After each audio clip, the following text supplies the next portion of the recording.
তার স্বামী যদি বিদেশ থাকে, প্রবাসে থাকে, অফিসে থাকে, কোনো পুরুষ পরপুরুষ যদি আপনার কাছে আসে, আপনি তার সাথে মিষ্টি ভাষায় কথা বলবেন না।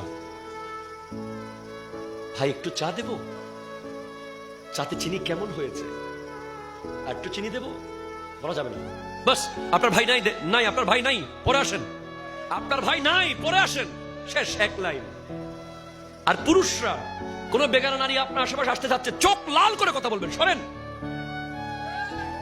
মিষ্টি ভাষায় কথা বলা যাবে না, কঠিন কর্কশ কণ্ঠে কথা বলতে হবে যদি নিজেকে সেফ রাখতে চান। যারা স্বামীর অবাধ্য নারী, যারা স্বামীর সাথে তর্ক করে, যারা স্বামীর বিছানায় পরপুরুষকে বসায়, যারা স্বামী বিদেশে প্রবাসে পরকীয়া প্রেমে লিপ্ত হয়, ঠিক কিনা কথা জোরে বলেন, তাদেরকে জাহান্নামে প্রচন্ড কঠিন শাস্তি দেওয়া হবে।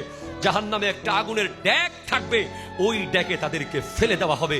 আগুনের ফুলকি বারবার উপরে তুলবে, আবার পড়বে, আবার তুলবে, আবার পড়বে, ইভেন তাদের স্তনের মধ্যে লোহার প্যারাক দিয়ে লটকিয়ে রাখবে জাহান্নামের মধ্যে। যেই নারী তার স্বামীর অবাধ্য, স্বামীর আমানতের খেয়ানত করে, দেবরের সাথে মিষ্টি কথা বলে, দেবরকে বলা হয়েছে মৃত্যুর মতো। অনেক পুরুষ আছে নিজের ছোট ভাইকে দিয়ে বউকে ডাক্তারের কাছে পাঠায়। আমি সংসার ভাঙতে আসি নাই, আমি শরীয়ত বলতে এসেছি। আপনি রাগ করলে করতে পারেন। একজন নারী তার দেবরের সামনে কতটুকু যাবে এটা ইসলাম বলেছে। কঠিন পর্দা করে যেতে হবে দেবরের সামনে। দেবরের সাথে মিষ্টি মিষ্টি কথা বলা যাবে না, দেবরকে নিয়ে মেডিকেলে হাসপাতালে যাওয়া যাবে না, খুব বেশি মজবুরি হলে ভিন্ন বিষয়।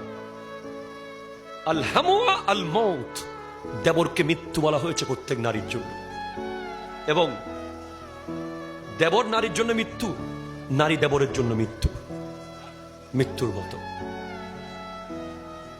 আল্লাহ বোঝার তৌফিক দান করুন।